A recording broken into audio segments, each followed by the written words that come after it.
Based on everything I know about the 2025-2026 Pittsburgh Steelers is that these guys do not belong in the NFL playoffs. Can our beloved Houston Texans overlook these seeming pretenders? I'm Paul Gallant, and this is the Gallant Says podcast for Thursday, January 8th, 2026. Hit it! A radio show host in Seattle called Paul Gallant. Paul Gallant's wondering the same things a lot of people wonder. You are definitely living in the hindsight world today, Paul. I was just kind of curious what Paul gets to see. Fucking grow up, motherfucker. You kidding me? Paul Gallant, what the hell is wrong with you? We are live on YouTube at Paul Gallant. Like this video and subscribe. Twitch at Gallant Says. I'd love a follow. Really appreciate a sub. Instagram at Sports Gallant. TikTok at Gallant Says. Facebook at Paul Gallant Sports. And on X at Gallant Says Pod. After the fact, available in podcast form. Apple Podcasts and on Spotify. Are the Pittsburgh Steelers bullshit? This is the first question that you have to ask about Pittsburgh this season. Partly due to what they were last year. This team made the playoffs without Aaron Rodgers, and no one wanted to watch him. Now they've got Aaron Rodgers, so by default, they have to be a little bit better. Rodgers is actually having a pretty solid season. Maybe even a good season. Depends on where you rank him among NFL quarterbacks. I haven't watched a lot of the Steelers this season, so if you're a Steelers fan and you're tuning in, you know a lot more about this team than me. I have two impressions of this team. One, for those who don't know, grew up a Patriots fan. Whenever I get the chance, I try to watch Patriots games. Patriots played the Steelers earlier this year, and I mean, they pissed that game away with all the fumbles that they had. Should have won it, didn't. Can hold that against Drake May if you want for his MVP candidacy. The other impression I have of the Steelers is what I saw on Sunday night. I mean, they got lucky. Defense looked pretty bad. Lamar Jackson was running all over them. And they won that game because the Ravens' new kicker missed that field goal at the very end. And that was a makeable field goal. So if those are my two impressions of the Steelers, forgive me for believing they're frauds. Don't, what's the term when you thwack someone with a towel? I know you got your terrible towels out. When you, do not do that to me. Please, do not assault me with a towel like it's a 1980s locker room, okay? I think it's called a rat tail. Could be wrong on that front. Let me know. But the Steelers do seem like frauds. And I think a lot of Steelers fans who are potentially tuning in and watching this to get a little Houston perspective on this upcoming Monday showdown, I think you might feel that as well. I based that off of keeping tabs on 93.7 The Fan this week, Pittsburgh's sports radio station.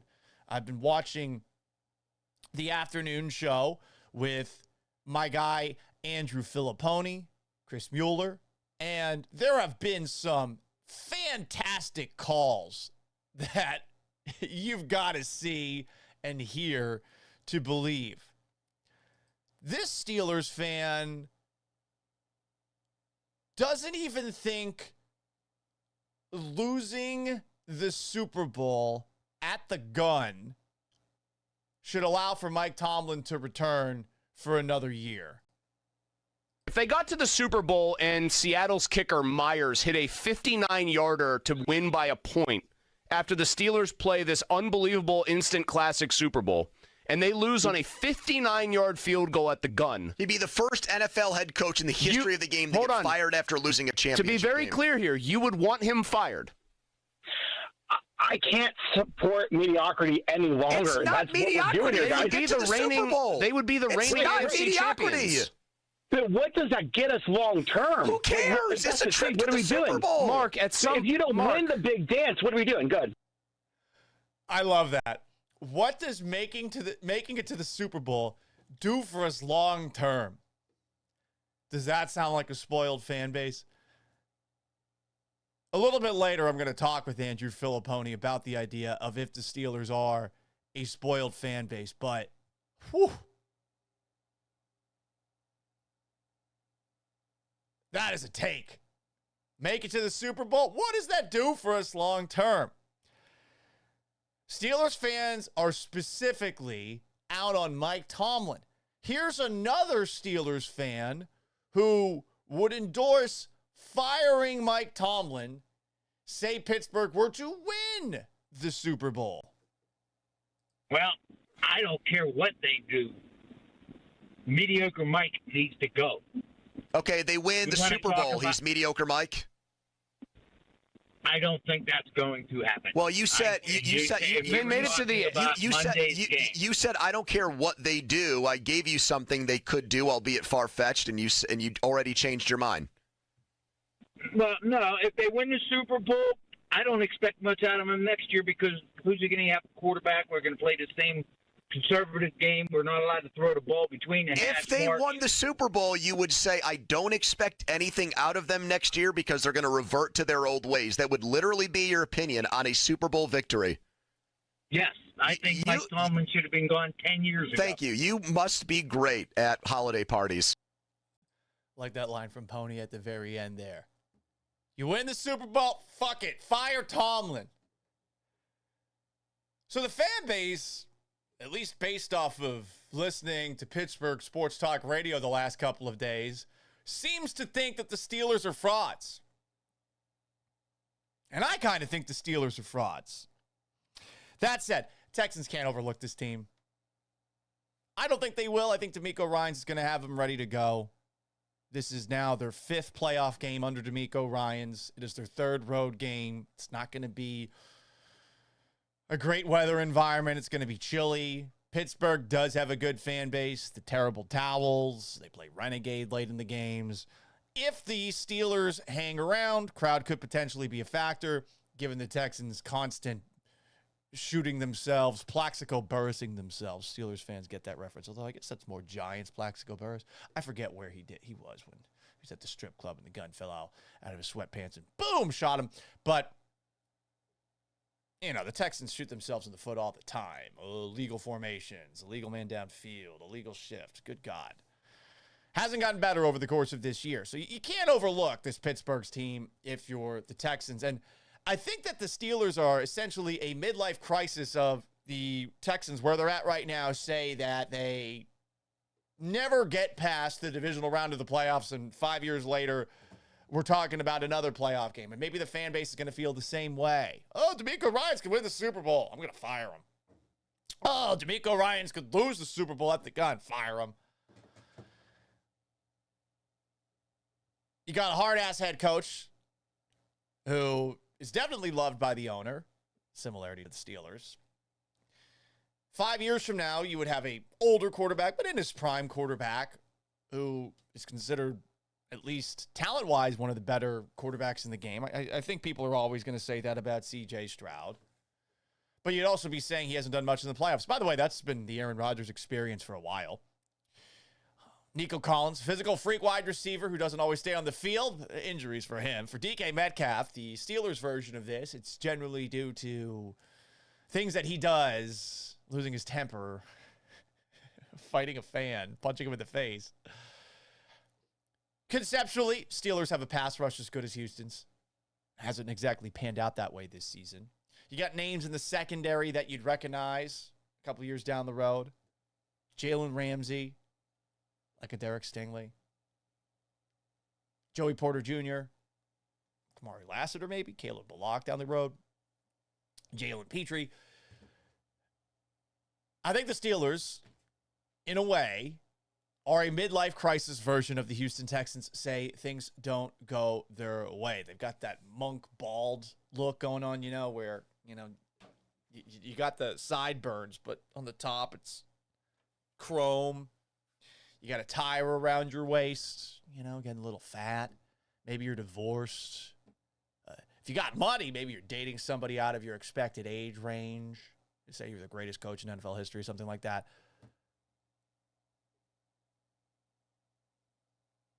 the Steelers are where you theoretically could be, say you continue to underachieve.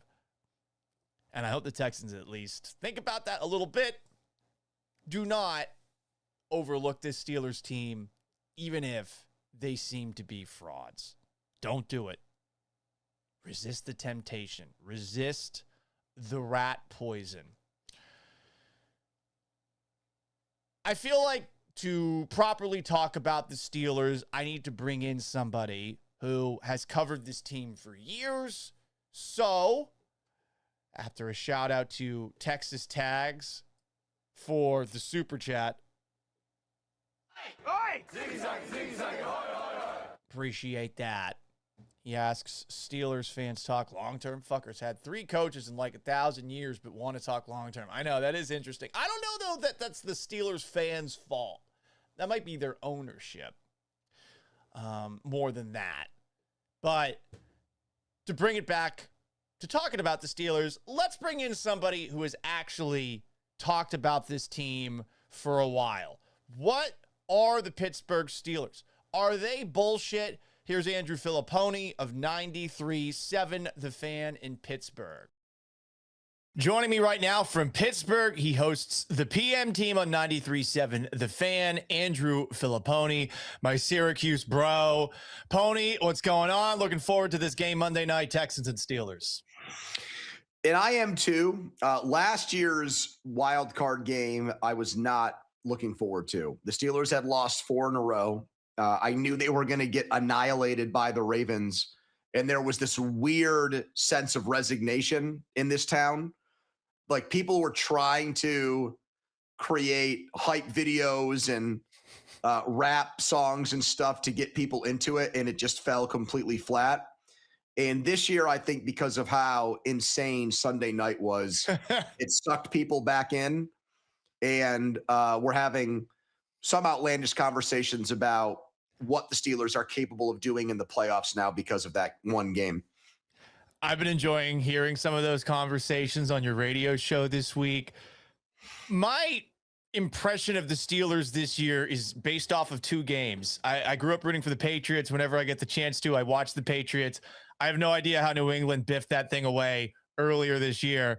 And then it was watching the game that we all saw on Sunday night. So I'm just going to ask this point blank question. Are the Steelers a bullshit playoff team?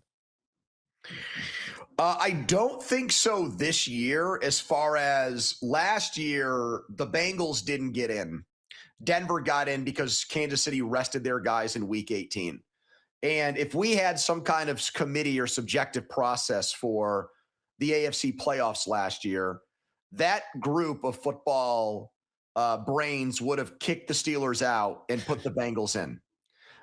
This year, I don't actually think you can make an argument for any of the other teams in the AFC North. The Steelers beat the Ravens twice.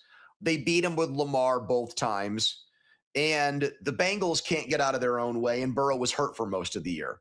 So they deserve to represent the AFC North. I don't think that they should have any like aspirational from non-Steelers fans. I don't think there should be any thought that they're going to be anything more than a team that maybe for once plays a competitive playoff game.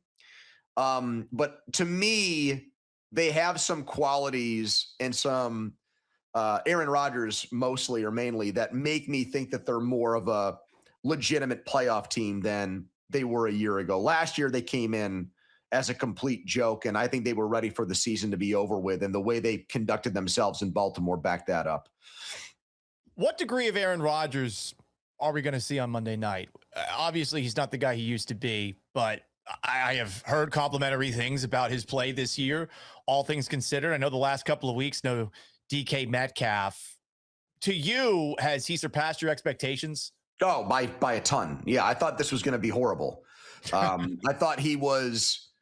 thought most of the stats in New York last year were phony. I thought that they were really similar to what Russell Wilson did in Denver the year before he got to the Steelers, where I didn't put a lot of stock in the touchdown total or the interception count. I thought it was mostly BS. And the record was bad. And his play against good teams was awful in New York. And most of those stats were compiled against the other dregs of the NFL.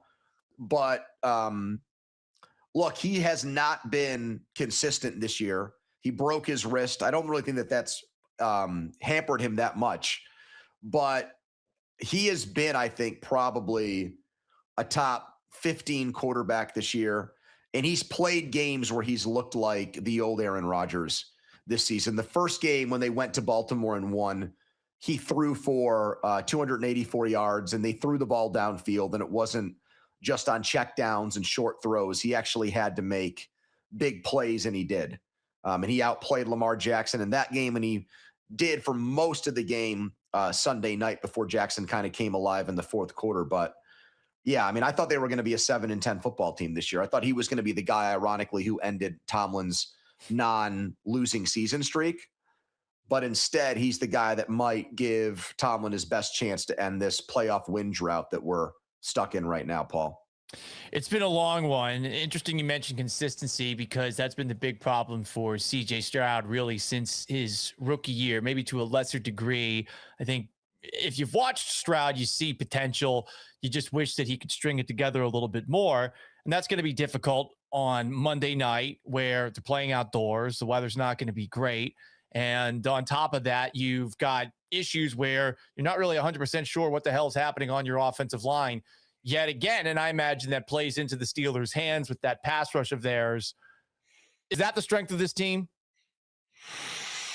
It was supposed to be. It was supposed to be a team that was built on defense. They were supposed to be the team that spent the most money on defense and therefore got the best defense in the NFL, with Tomlin as the brains behind it and mind behind it. And it was going to be anchored by TJ Watt, the money they gave him. Highsmith is making over $10 million a year. He's not a cheap player, and he's in the prime of his career. So the way that the Texans have played defense with Anderson and Hunter is the same blueprint that the Steelers had. It has not worked out that way. They're still near the top of the league in sacks. They're not in Denver's stratosphere.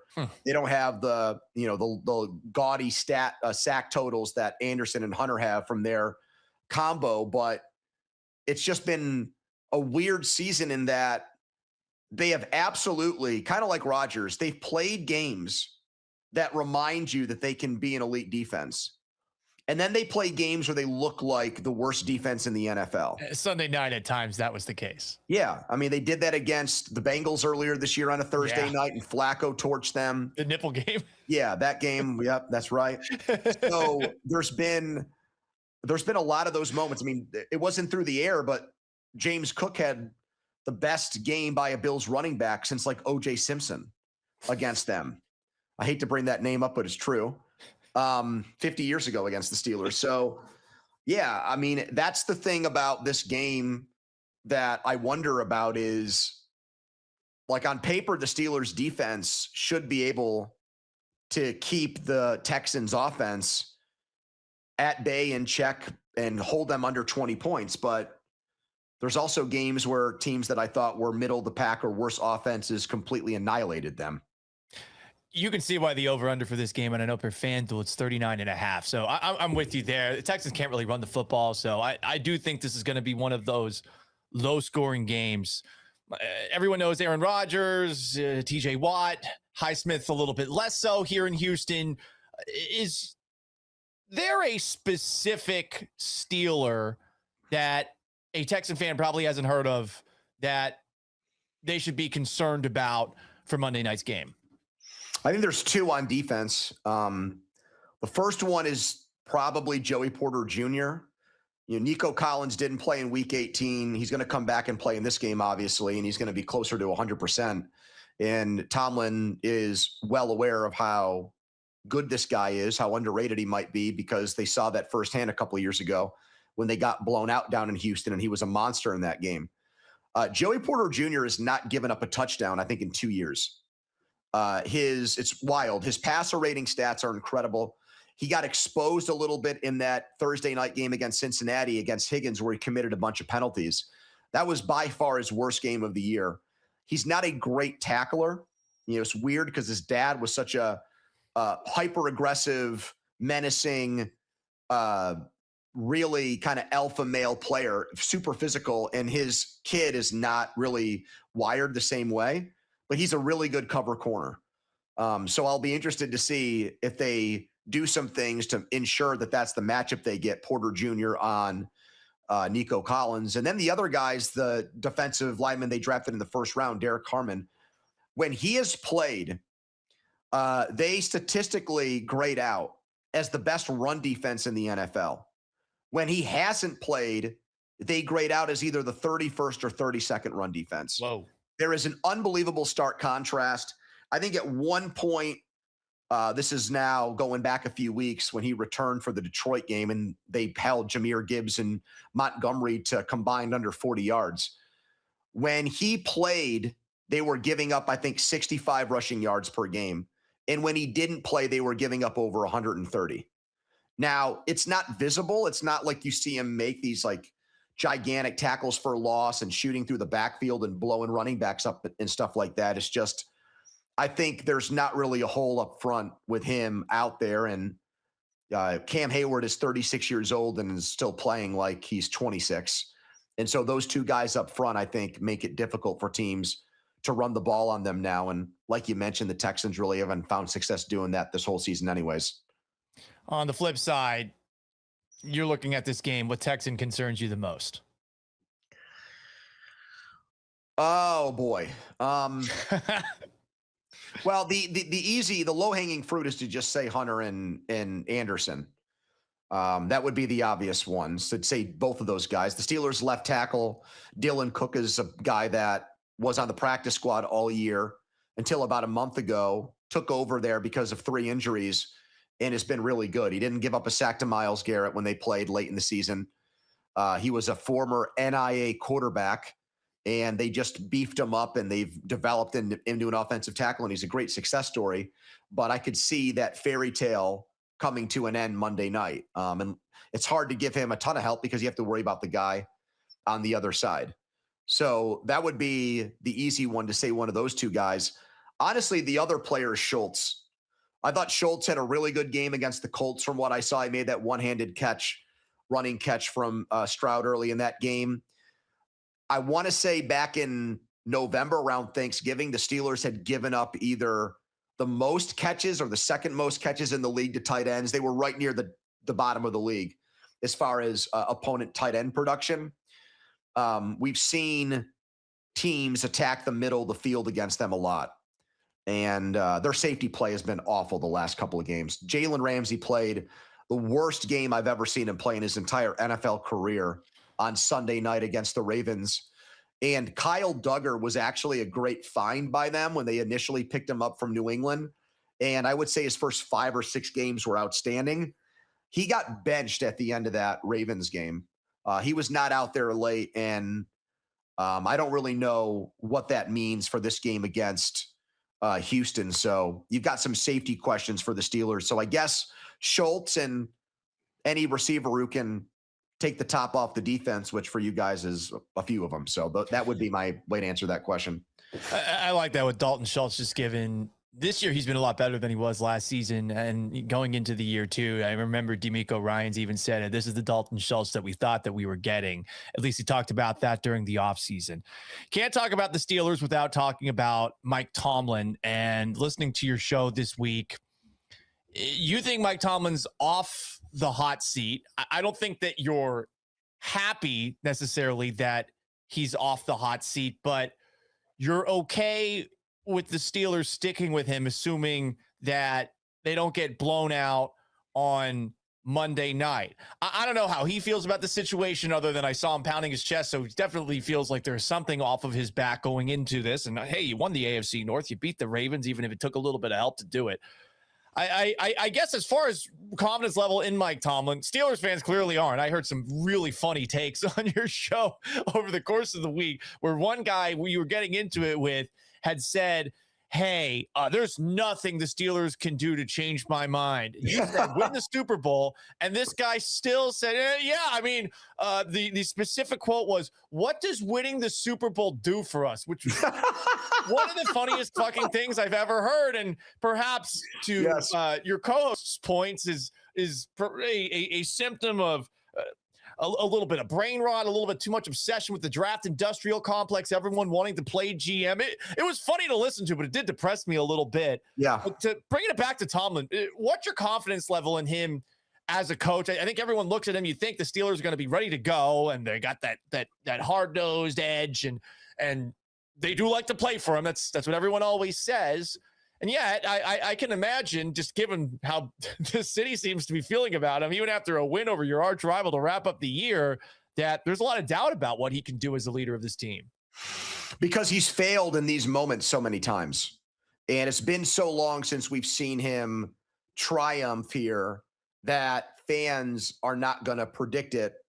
Maybe some will because of the hoopla that comes with getting ready for a home playoff game, but I think the realists are not going to buy in until they actually see him do it. And I completely get that. I for the most part, agree with it. They've been such a lame opponent in these playoff games lately where they've lost 6 in a row. They've given up on average over 38 points per game in those 6 losses. Yep. They've been outscored in the first quarter of those 6 games. I think the aggregate score is 75-0. Jesus. Yeah. So, and they got behind 10-0 to Baltimore.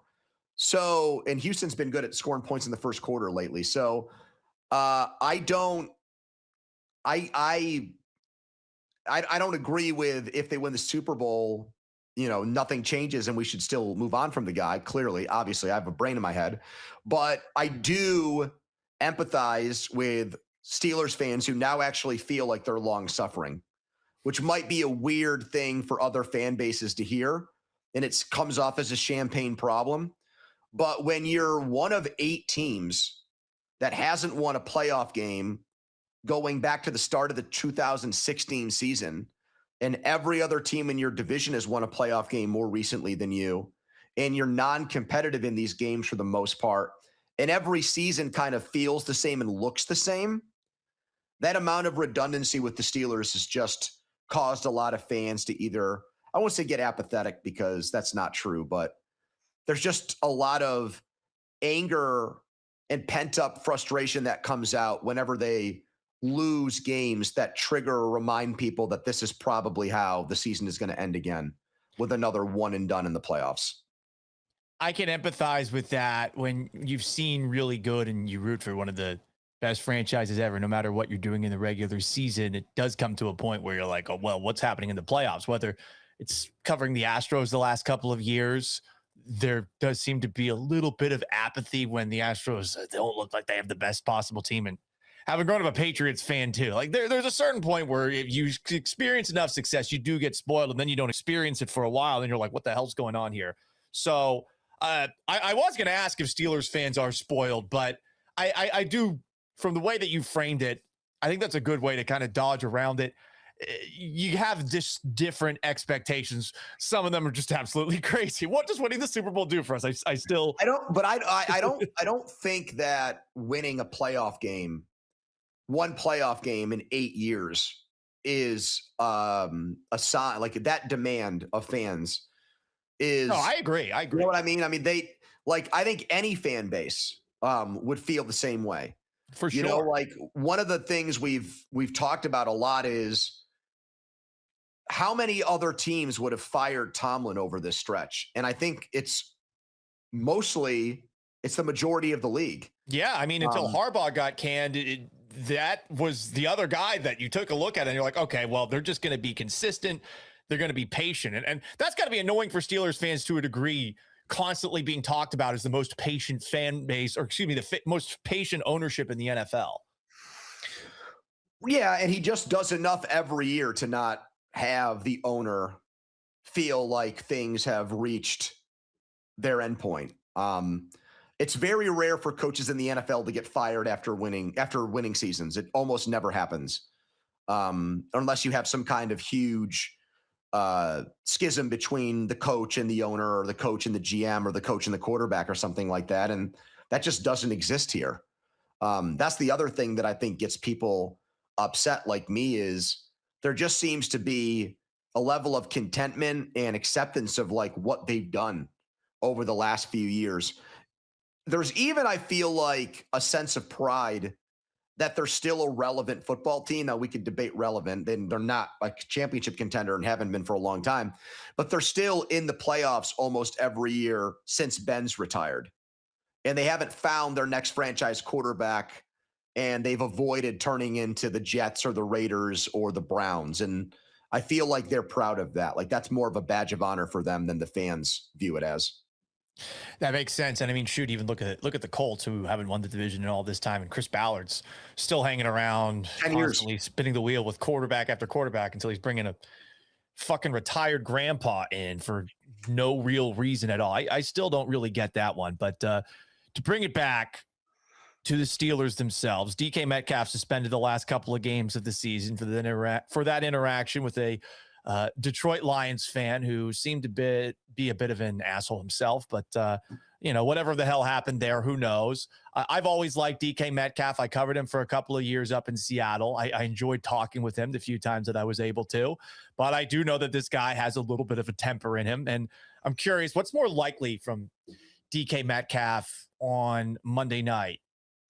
Big day against this secondary, at the very least from a mass perspective. He does have that on these corners and Derek Stingley and Kamari Lassiter. You guys had talked about how sometimes he gets the dropsies, so multiple key drops, or is it possible, and I would be curious as to what this would be on FanDuel or something like that, getting in a fight with one of the Texans defenders, because I would pay for that. I would love to see it. Our guy Tyler Dunn in the Go Long Substack had this awesome article about how, like, the Texans are basically a bunch of outlaws. I really enjoyed it. I'm going to talk with him for Friday's show. This is a team that's going to try to get under his skin. That's for sure. They should. We saw a spectator do that, and he was bad right after that happened too. He committed an offensive pass interference penalty, and then he had a drop. Now, later in the game, he made a good back shoulder catch that went for a lot of yards, but he was largely and mainly invisible in that game that they had, that comeback win against Detroit. And then the 2-game suspension, and they're lucky to be in the playoffs based on what happened with him. If they had lost that game to Baltimore after Tomlin, he would have been the person in Pittsburgh Steelers fans blame the most for blowing that division in the last 2 games of the year, because he got himself in trouble. I don't know what to expect from him. That's not a cop-out answer. That's not me trying to ride the fence. I see serious issues with the Steelers' ability to allow for Aaron Rodgers to stand in the pocket long enough to get him the ball. Unless Houston plays a very kind of conservative approach to their receivers and don't press them and play off the ball and allow for Rodgers to basically like throw screens and quick slants and those types of things to him.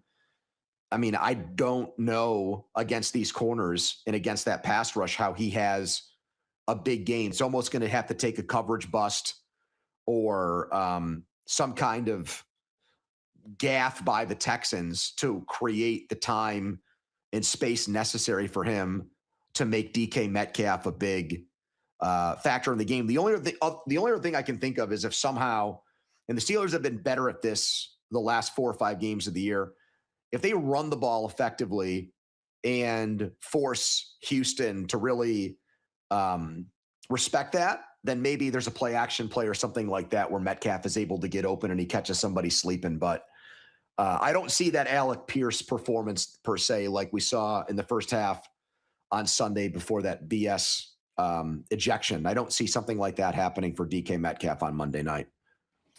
It's been interesting watching the Texas defense these last couple of weeks because they looked so good at the beginning of the year. Then last week, I don't even know if anyone was really trying all that hard when they were playing in the game. And they had some issues against the Raiders as well, allowing big plays. Ashton Genty was awesome. I'm curious as far as, okay, the names are Aaron Rodgers and DK Metcalf. Offensively, is there anyone else that the Steelers look to as someone to pick them up when they absolutely need it? Because, looking at them on paper right now, it does not look like the most daunting core of weapons. Well, that's been their problem all year. They didn't have another wide receiver after they traded Pickens. And they decided against trading late round picks at the deadline. They probably could have had Shaheed or Myers if they had pushed it a little bit more. They decided they didn't want to do that because the draft's here next year. And I think at the time they were still of the mindset, hey, we might draft somebody at quarterback and we might need the picks. Now that seems like kind of an asinine concept because there's only one, maybe two quarterbacks out there and they're not going to move up to one or two. So that was their thinking at the time. I think it's likely to come back to bite them in a playoff game. These retread guys that Rodgers likes, like MVS and Adam Thielen, have made some plays, but not enough where I think in a game like Monday night, they're going to step up and be difference makers. They get the ball to their running backs in the passing game a lot. And that's why Kenneth Gainwell ended up being the MVP of the team, because he made so many clutch plays and necessary plays that way. And Warren's great at that too. So, I mean, that's really one of the things Houston's got to be mindful of. These running backs can kill you in the short passing game because of the yards after catch. And maybe that's one thing they're able to exploit in this game with linebackers from Houston. So they're not big names, obviously, and their numbers don't really jump off the page. But Kenneth Gainwell and Jalen Warren have probably been even more so than Metcalf this year, the guys that make the Steelers offense go. And the offense wasn't bad this season, by the way. The offense was better than average. They finished, I think, 11th in scoring or something like that, maybe 12th. And I would have never predicted that before the season started. I did not think that they were going to get to whatever number that is, points per game. I thought that it would be flipped, that the defense was top 10 and the offense was lagging in the bottom half. But the end of season statistics are reversed for them. Texans have never won a road playoff game. They've had tough opponents. Weather's looking like it's going to be in the 30s, and I heard you guys on the show discussing that graphic about indoor teams being 1-14 straight up on the road when the weather is less than 40 degrees, which is an interesting stat. I've never been to Still Heinz Field, to me, damn it, Field. I don't know what the home field advantage is. I imagine it's a pretty good one. I know they play Renegade, blah, blah, blah. What's the crowd going to be like, and how much of an impact could it have on this game? Well, I think they're going to be super into it right off the bat. If the Steelers give them something to cheer about and scream about, they're going to jump on it. I don't think that because Tomlin is on thin ice with fans that it's going to be something that's that reflects in the way they consume the game Monday night. Okay. Yeah, I mean they're going to be into it. I don't even know if there's going to be like an angst there either because of how the Ravens game went. The Steelers are going to have to dig themselves a hole, I think, for that here we go again attitude to become pervasive among the 70,000 people who go there. The Steelers have this weird reputation, their fans do, even though they never lose at home on Monday night, of, as a fan base, loathing Monday night games. And every year they're the cheapest tickets and the easiest ones to get. Like I have even friends that have been texting me like, do you want to go to the game Monday? And my answer is no, I do not. I really don't want to. I just have been too much of a bad luck charm this year where I don't want to be held responsible if they lose. And I know people will say that about me. So I think it's going to be a great atmosphere at first because they've not played a home playoff game in front of fans since 2017, because I'm not counting COVID in 2020. And I think they know the record too, where they don't lose at home on Monday night and haven't since 1991, which is mind blowing. Yes. Wow. Yeah. Yeah, I think there was a Texans Steelers game with Ryan Fitzpatrick where it was a Monday night game. You're right. And the Steelers got behind big in that game and came back. They did. That was a wacky game.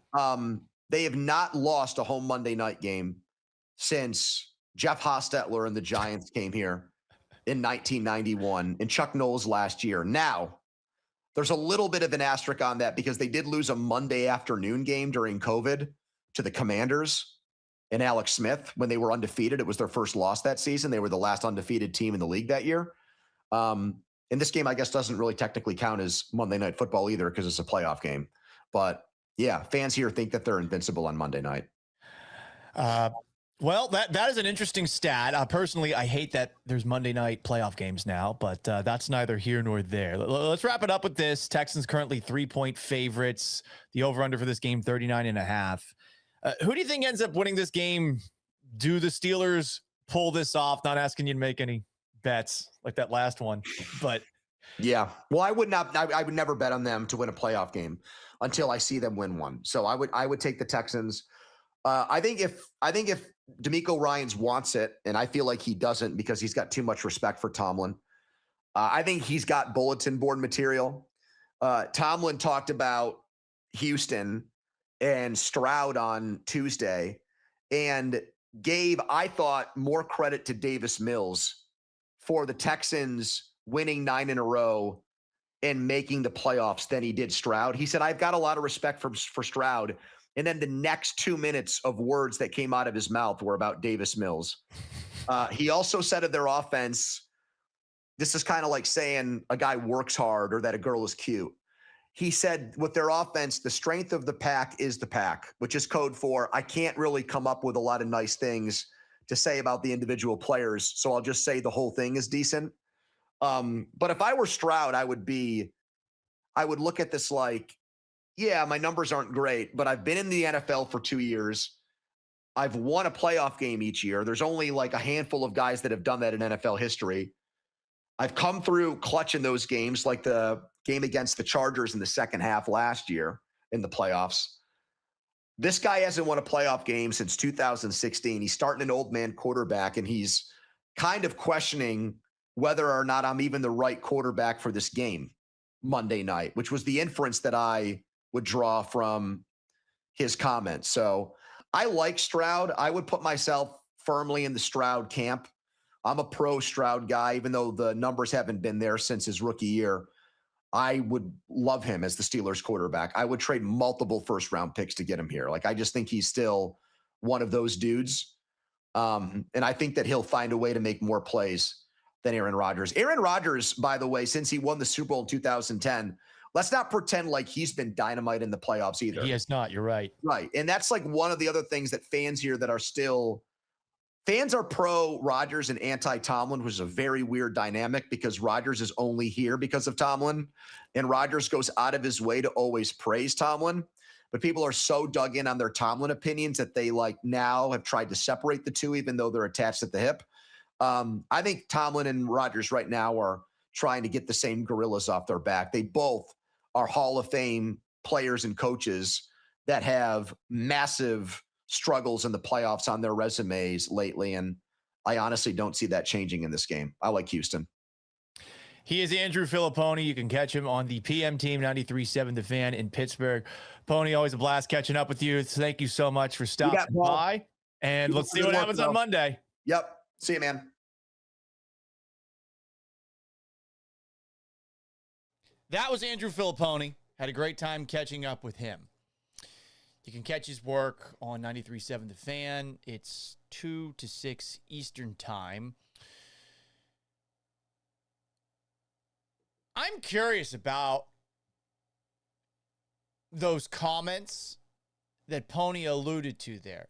Is this bulletin board material for CJ Stroud? This is Mike Tomlin earlier this week talking about specifically the Houston Texans offense at his press conference. Shout out to Texans commenter for pulling this clip. Here is Mike Tomlin. We got to unmute it. Classic, Paul. Classic. Mike Tomlin talking about the Pittsburgh Steelers offense. First on offense, I think the strength of the pack is the pack. I think they've displayed that in a lot of ways over the course of the journey. Certainly they went through an adjustment at the early stages of the season playing without Joe Mixon, but they've certainly found a nice division of labor in Woody Marks and Mr. Chubb. Mr. Chubb, that's interesting. Talking about Nick Chubb. I don't know if I'd agree with his assessment of the Texans running game. More Tomlin. Those guys have done an awesome job in terms of dividing the labor up and running the ball for those guys, as I mentioned. Awesome, extreme overstatement, but all coaches are going to talk up their opponents. The ball security is top tier. Neither one of those guys or no one in their backfield has put the ball on the ground this season. That's interesting. Didn't know that. And hell, I mean, you had that Woody Marks touchdown where the ball goes through C.J. Stroud's legs. They got some quality young eligibles in Higgins and Noel from Iowa State. They've done a nice job of growing and evolving over the course of the season. There's certainly assets to their passing game and good supplements to Nico Collins. Collins is a big-time one-on-one playmaker. He's oftentimes mentioned as we prepare. Yeah, he should. And it's going to be interesting to see if Joey Porter Jr. is able to match up against him. That's going to be very tough for Joey Porter Jr. Very, very tough. And you heard from Pony a little bit earlier. He didn't look so hot against the Cincinnati Bengals earlier this year when he was going up against T. Higgins. We'll see where Porter lines up. And we'll see if the safety help is great. Jalen Ramsey, per Pony, coming off not a great game. Hasn't looked very good back there. Is this one of those games where the Texans decide to take the top off the defense early on? More Mike Tomlin talking about the Texans offense. And per Andrew per Pony, potentially giving C.J. Stroud a little bulletin board material. But I'm also very respectful of the veteran presence that Davis Mills provides. I think the veteran presence that Davis Mills provides. Okay. I mean, that wasn't that long that he talked about C.J. Stroud, for what it's worth. I think he went 3-0 this year as a starter. He threw 5 touchdowns and 1 interception over the course of that span. And I just think that when you're able to absorb that 3-game stretch that he had was really the catalyst for this 9-game stretch that they're on. That's interesting. So maybe that's where Pony's coming from. Still talking about Davis Mills here. A lot of Davis Mills talk, not a lot of C.J. Stroud talk. I mean, if you want to be the most rabbit-eared, I'm looking for all the ammunition I can get to motivate myself. You could spin this into being some fuel for C.J. Stroud. More from Tomlin. And when they got C.J. back, they've just taken off from there. That moment, they've taken off from there. That's where I'm going to put a little bit of an asterisk next to that. And so we certainly have some challenges in that. We got to be thoughtful about repetitive calls and situational calls. They do a really good job of strategy in those kind of moments. On the defensive side of the so he talks about the defense. We'll get to that in a moment. I don't know if that's the biggest bulletin board material for C.J. Stroud, but I've seen a lot of players in the league use things that were even more innocuous than that as motivational fuel. My favorite one, at some point I'm going to have to play a clip of this, and maybe we'll do this during the offseason. There's a clip of Rodney Harrison after Super Bowl 38 with the Patriots. And, you know, the Patriots, to wrap up that year, after a 2-2 start, won every single game the rest of the way. So 15 straight. 14 straight wins going into the Super Bowl. And after the game, against a Carolina Panthers team quarterbacked by Jake Delhomme, he said, nobody believed in us. And maybe nobody believed in them after the 0-2 start. But I think a lot of people believed in them to be able to win that Super Bowl, especially with how they handled Peyton Manning, picking him off 4 times in the AFC Championship game a couple of weeks before that. Anyway, more from Mike Tomlin, head coach of the Pittsburgh Steelers. And again, a shout-out to Texans commentator who finds all of this and posts all of this. Here is the head coach of the Pittsburgh Steelers and his thoughts on the Houston Texans defense, which he calls a kick-butt unit. Here he is. On the defensive side of the ball, they just got a kick-butt unit. They do. They got a top-flight edge tandem in Hunter and Anderson. They got a top-flight corner tandem on the outside, and so they rush. Someone's going to say it. And it's not like the Steelers don't have their own version of that. They've got some really good players on the defensive line, and you got some guys with a lot of sacks. You got T.J. Watt. You got Cam Hayward. You've got Highsmith. There's others. I mean, they've got some really good defenders in their front seven, for sure. So to hear Mike Tomlin say that's high praise. They do schematically to minimize them and all of that. It's nothing that they haven't seen. We better stay out of a bunch of one-dimensional passing circumstances. because if we're in those circumstances, we're going to be in trouble. And that's just the reality of it. They do a good job of being aggressive and combative in coverage. They got a really good secondary. Petrie, their safety / nickel, is very versatile, and he displays that versatility on the back end and safety. He's really had a great season, Petrie. You know, from where we were at times last year to the massive absence that you felt with him being out for that game against the Chiefs, where Travis Kelce's doing whatever he wants in the playoffs last year. He's come a long way this season. It's great to see.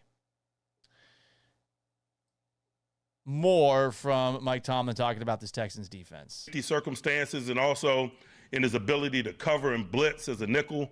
They got a real good linebacker tandem, man, that's highly active and productive. They minimize big plays. I was just looking at their statistical profile. They're top 5 in most statistical categories. Points, I think they're number 1 in yards per game. They're in the top 5 in rush defense and pass defense, scoring, yards. And so certainly they've been top tier and elite in just about all areas all year with that group. That group sets the pace for them. Yeah, we know that. I mean, it's a hell of a defense. Sets the pace. I do think, though, the offense has a pretty big impact on what you have seen out of the Texans this season. It's one of the reasons that the over-under for this game is so damn low. More from Mike Tomlin, head coach of the Pittsburgh Steelers. They play with great energy and emotion. They play well as a collective. They have an appetite for rising up in moments. It just seems like every week you're seeing game-changing and game-deciding plays from their defense in terms of closing close ball games out.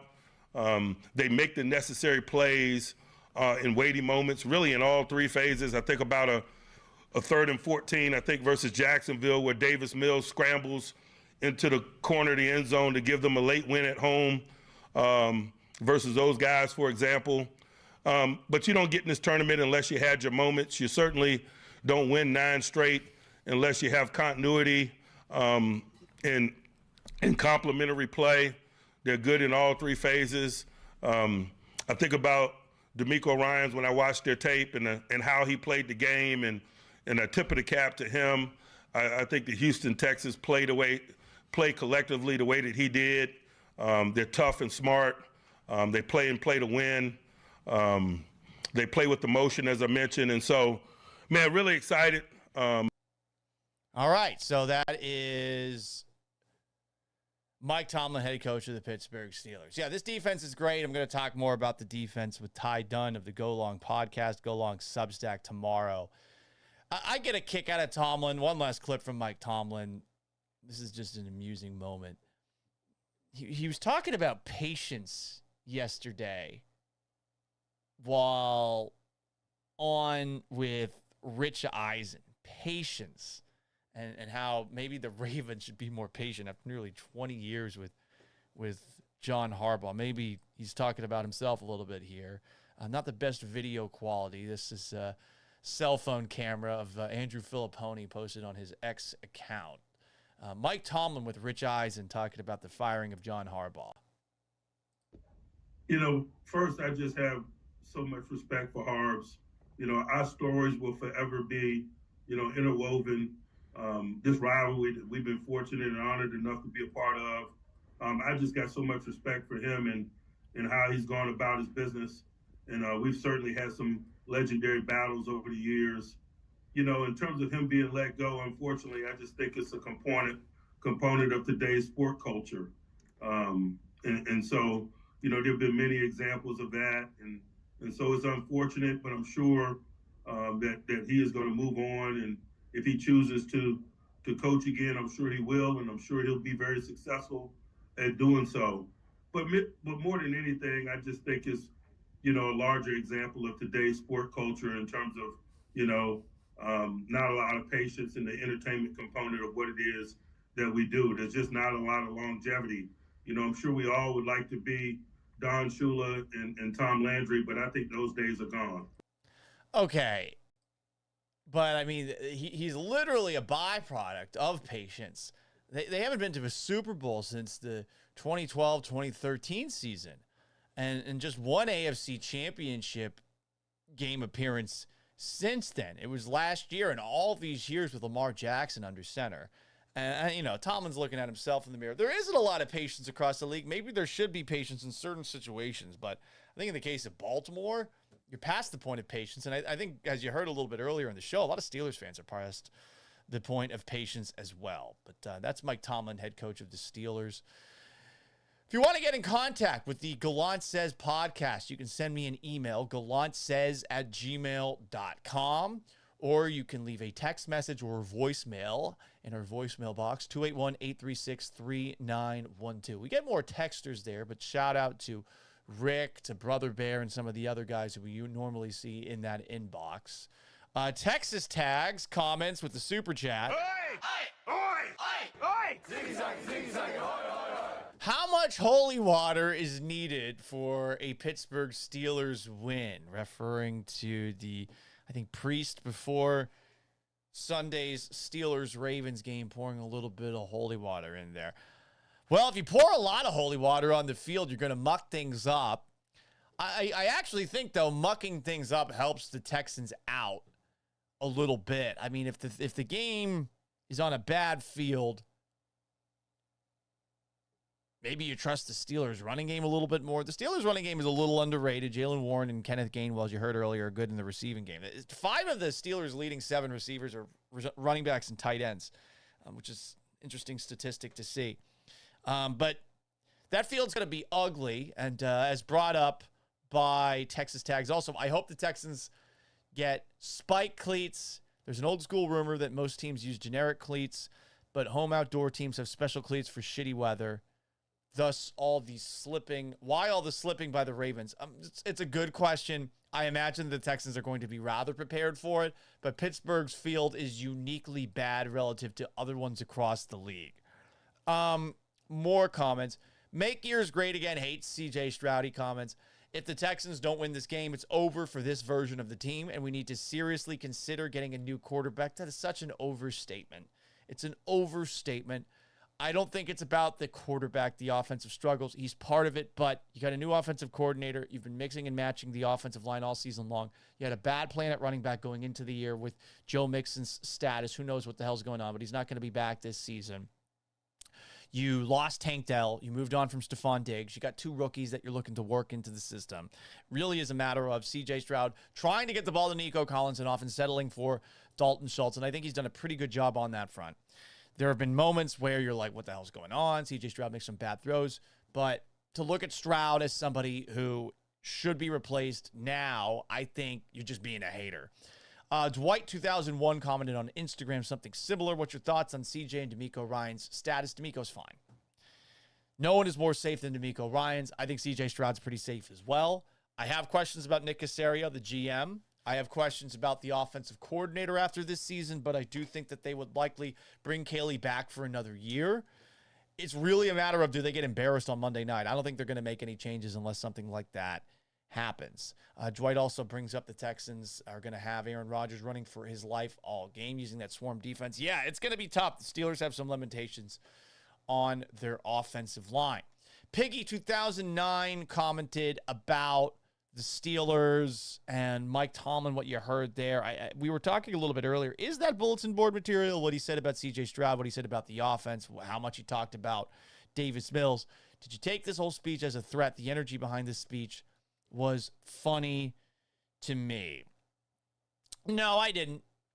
I think it's a little bit of a reach by Pony, but hey, Pony's really good at Sports Talk Radio up in Pittsburgh, and you're looking for things to talk about while you wait to hear more from the Steelers, and we're going to hear more from the Texans a little bit later this afternoon. Ian Lindblom asks, who would take the top off for the Texans on their offense? Well, we've seen Nico Collins do it so many times. Nico Collins can run down the field, run past an entire team. Sometimes Stroud's underthrowing him when he beats an entire defense. We saw that against the Chiefs a couple of weeks ago. Texas Tag says if the Steelers go single high. Jalen Knowles going to go vertical. Well, he has to get on the field, and I don't know how much he's going to play offensively. They're probably going to rely more on Christian Kirk than Jalen Knowles, as frustrating as that is. Omar F3532 says Texans 19, Steelers 9. That seems like a very likely final score. Texas Tag says by the time the Steelers play sticks, the Steelers are going to be down 13, so get ready. I don't know if it's going to become that much of a lead. Brian Vincent says, I think they'll keep Caley too, but thoughts on a replacement? Well, unless the Dolphins hire John Harbaugh and fire Mike McDaniel, and that's a possibility, I don't really think of any great replacements at offensive coordinator that makes sense off the top of my head, you know? Stefanski's not happening. He's getting a head coaching gig. Cliff Kingsbury's likely getting a head coaching gig if he's stepping down as a Commander's offensive coordinator. Does he deserve the head coaching gig again? I think that's up for debate. Does Cliff Kingsbury get paid by the Texans to be their offensive coordinator? Do you give him a Chip Kelly kind of salary? And does that make things better? I also don't know the answer to that. Leo G says maybe Mike Tomlin would trade a first-round pick for Davis Mills. No, that's not happening. He's not worth a first-round pick. I would tell Mike Tomlin, hey, man, stop. Walk away. Make Gears Great Again says, it's not that I hate C.J. Stroud. I'm sick and tired of subpar quarterback play, wasting amazing defense. I don't know if it's subpar. I think it's average. It's average. And you want more than average because you think Stroud's capable of more than average. You know, that's fair. Much like Steelers fans are frustrated with the same old year in, year out. All right. You can also get in contact with the show on TikTok, on Facebook, Twitch. HTX Rhino said Steelers 16, Texans 12. God does not will that. And says that I need a hoodie. It's too hot. We got record highs in January. We're debating making Paul Gallant and Gallant Says podcast merch, but I don't know. Seems a little self-aggrandizing, Marilyn Manson-esque. You all know that Marilyn Manson story. Anyway, I really appreciate everybody who tuned into today's live show. If you did, you can join me live weekdays starting at 7 in the morning. We go for about an hour. You can also see it occasionally after major Houston sporting events on YouTube at Paul Gallant. Like this video and subscribe. Twitch at Gallant Says. Give me a sub, but I'd appreciate a follow. That's all I need from you. Even if you don't watch it on that, just give me a follow. X and Twitter at Gallant Says Pod. Give me a follow if you haven't already. Instagram at Sports Gallant. Give me a follow. TikTok at Gallant Says. Give me a follow. Facebook at Paul Gallant Sports. Please like my page. After the fact, the Gallant Says podcast is available wherever you get your podcasts. If you haven't already, subscribe, rate, and review it on Apple Podcasts and on Spotify. There were some other things to get to today, but I want to let more facts come out, even though everyone's already made up their mind about what happened yesterday in the tragedy version of blocker charge. More on that maybe tomorrow, but I think we're going to stick to sports for the remainder of the week. The internet's just been absolutely awful as far as discourse the last 24 hours. But anyway, until tomorrow at 7 in the morning, so long, farewell. Farewell and adieu to you fair Spanish ladies. Farewell and adieu, you ladies of Spain. And have yourselves a wonderful rest